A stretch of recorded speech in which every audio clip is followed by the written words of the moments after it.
ఈ సమస్య రేపు శృతిమించబోతోంది. అందరు ఇదే రేటుకి అడుగుతారని. అవును అంతే. ఇప్పుడు టీసీఎస్ ఇంపాక్ట్ ఏంటి? ప్రతి ఒక్కడు అదే అడుగుతారు. ఇప్పుడు యాక్సెంచర్ కూడా అదే అడిగారు. నాకు ఆ రేటుకి ఇస్తాను, ఎందుకు ఇవ్వమంటారు రేపు పొద్దున. అవును.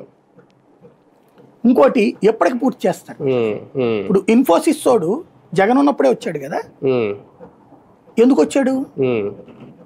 నేను నా వీడియోస్లో 2-3 ఏళ్ల నుంచి చెప్తున్నా. 3 ఏళ్ల క్రితమో 2 ఏళ్ల క్రితమో సాఫ్ట్వేర్ కంపెనీలకు సంబంధించినటువంటి రీసెర్చ్ ఇన్స్టిట్యూట్స్ వాళ్ళు ఓ పాయింట్ బయట పెట్టారు. ఏంటంటే మన దేశంలో మన వాళ్ళందరూ మనకేంటి కొత్త ఒక వింత పాత ఒక రోత. మన పల్లెటూళ్ళలో బతుకుతామంటే ఏదో నచ్చలే మనకి. పట్టణాలకు వచ్చి పట్టణాల్లో బ్రతకడం కూడా నచ్చలేదు. ఇప్పుడు ఇక్కడ ఆడపిల్లల మనస్తత్వానికి అనుగుణంగా వ్యవస్థ మారుతుందండి. సింపుల్. ఆడదాని మనస్తత్వం ఆధారంగానే మారుతుంది అంతే. నా ఊళ్ళో షాపు నడుపుతున్న ఓనర్ అయ్యి 2 కోట్లు 3 కోట్లు ఆస్తున్నా నాకు అది నచ్చదు. హైదరాబాద్ లో 50,000 రూపాయలు సంపాదిస్తున్నా వాడు నచ్చుతాడు. మనకి మన ఊళ్ళో ఉన్నోడంటే రొటీన్, అక్కడ ఉండటం గొప్ప. ఎక్కడోడే అక్కడున్నా ఓకే.